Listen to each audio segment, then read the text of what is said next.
مسجد نبوی شریف کے احاطے میں 4 پولیس والے کسی کا انتظار کر رہے ہیں۔ پھر ایک شخص نمودار ہوا تو پولیس والوں نے بھاگ کر اسے قابو کر لیا اور اس کے ہاتھ جکڑ لیے۔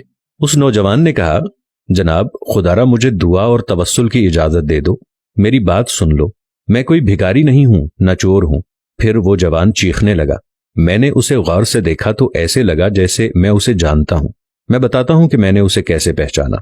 دراصل میں نے اسے کتنی ہی بار بارگاہ رسالت صلی اللہ علیہ وآلہ وسلم میں روتے ہوئے دیکھا تھا۔ یہ ایک البانوی نوجوان تھا جس کی عمر 35 یا 36 سال کے درمیان تھی۔ اس کے سنہری بال اور ہلکی سی داڑھی تھی۔ میں نے جرت کر کے پولیس والوں سے کہا، جب اس کا کوئی جرم نہیں ہے تو تم اس کے ساتھ ایسا سلوک کیوں کر رہے ہو؟ آخر کیا الزام ہے اس پر؟ انہوں نے مجھے سختی سے کہا، ارے او ترک، تو پیچھے ہٹ، اس معاملے میں بولنے کا تجھے کوئی حق نہیں۔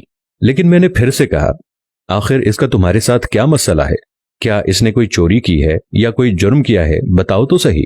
ایک سپاہی نے کہا، نہیں، یہ بندہ 6 سال سے ادھر مدینہ شریف میں رہ رہا ہے، لیکن اس کا یہ قیام غیر قانونی ہے۔ ہم اسے پکڑ کر واپس اس کے ملک بھیجنا چاہتے ہیں، لیکن یہ ہر دفعہ ہمیں چکمہ دے کر بھاگ جاتا ہے اور جا کر روضہ رسول میں پناہ لے لیتا ہے، اور ہم اسے حد ادب کے باعث اندر جا کر گرفتار نہیں کرنا چاہتے تھے۔ میں نے مضطرب ہو کر پوچھا، تو اب اس کے ساتھ کیا کرو گے؟ کہنے لگے، ہم اسے پکڑ کر جہاز پر بٹھائیں گے اور واپس البانیہ بھیج دیں گے۔ وہ نوجوان تھا کہ مسلسل روئے جا رہا تھا اور کہہ رہا تھا کہ کیا ہو جائے گا اگر تم مجھے چھوڑ دو گے تو؟ دیکھو، میں کوئی چور نہیں ہوں، میں تو کسی سے بھیک نہیں مانگتا، میں تو ادھر بس محبت رسول میں رہ رہا ہوں۔ پولیس والوں نے کہا، نہیں، ایسا جائز نہیں، تمہارا قیام غیر قانونی ہے۔ نوجوان نے کہا کہ اچھا، مجھے ذرا آرام سے رسول اللہ صلی اللہ علیہ وآلہ وسلم سے ایک عرض کر لینے دو۔ پھر نوجوان نے اپنا منہ گنبد خضرا کی جانب کر لیا۔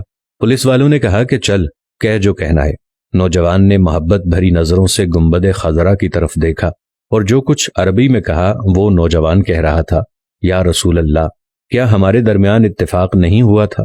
کیا میں نے اپنے ماں باپ کو نہیں چھوڑا؟ کیا اپنی دکان بند کر کے یہاں نہیں آ گیا؟ اور میں یہ عہد کر کے یہاں نہیں آیا تھا کہ آپ کے جوار رحمت میں رہا کروں گا؟ حضور، اب آپ دیکھ لیجئے، یہ مجھے یہاں رہنے نہیں دے رہے۔ یا رسول اللہ، آپ مداخلت کیوں نہیں فرماتے؟ روتے روتے نوجوان بے حال ہونے لگا۔ اس کی ہچکی بندھ گئی، پورا چہرہ آنسوؤں میں ڈوب ڈوب گیا۔ اس کا یہ حال دیکھ کر پولیس والے نے ذرا ڈھیل دی اور نوجوان نیچے گر گیا۔ اسی اثنا میں ایک پولیس والے نے اسے ٹھڈا مارتے ہوئے کہا، او دھوکے باز، اٹھ، ہم تمہیں ابھی ڈیپورٹ کریں گے۔ دوسرا پولیس والا آگے بڑھا، لیکن نوجوان نے کوئی رد عمل ظاہر نہ کیا۔ میں نے پولیس والوں سے کہا، لگتا ہے یہ بے ہوش ہو گیا ہے، یہ نہیں بھاگے گا، تم پانی لاؤ اور اس کے چہرے پر ڈالو۔ اس کے چہرے پر پانی ڈالنے کے باوجود نوجوان کوئی حرکت نہیں کر رہا تھا۔ پولیس والے گھبرا گئے۔ ایک نے کہا، اسے دیکھو تو صحیح، کہیں یہ مر ہی نہ گیا ہو۔ دوسرا پولیس والا کہنے لگا، اسے ہم نے کون سی ایسی ضرب لگائی ہے جس سے یہ مر جائے گا؟ پھر انہوں نے ایمبولینس والوں کو فون کیا۔ وہ ادھر سامنے والے 7 نمبر گیٹ سے ایک ایمبولینس لے آئے۔ رضاکاروں نے نوجوان کی شہرگ پر ہاتھ رکھ کر حرکت نوٹ کی اور نبض چیک کی تو کہنے لگے، اسے تو مرے ہوئے کم از کم 15 منٹ گزر چکے ہیں۔ اب پولیس والوں کی یہ حالت تھی کہ وہ جیسے مجرم ہوں، نیچے بیٹھ گئے اور رونے لگے۔ وہ منظر بھی دیکھنے والا تھا۔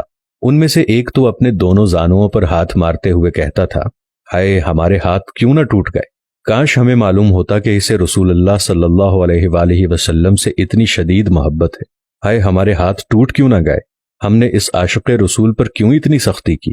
اس کے بعد ایمبولینس والوں نے اسے وہاں سے اٹھا لیا اور جنت البقیع کی طرف تجہیز و تکفین والے حصے میں لے گئے۔ غسل کے وقت میں بھی وہیں موجود تھا۔ میں انہیں کہتا تھا، مجھے بھی ہاتھ لگانے دو، مجھے بھی اس کی چارپائی کو اٹھانے دو۔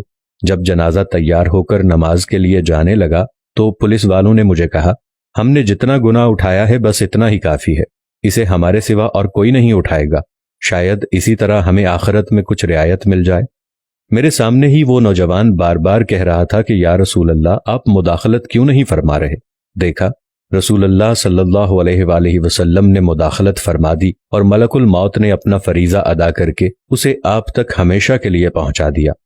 اللہ تعالی ہمیں اپنے حبیب صلی اللہ علیہ وآلہ وسلم کی ویسی ہی محبت عطا فرمائے جیسی اس البانی نوجوان کو عطا فرمائی تھی۔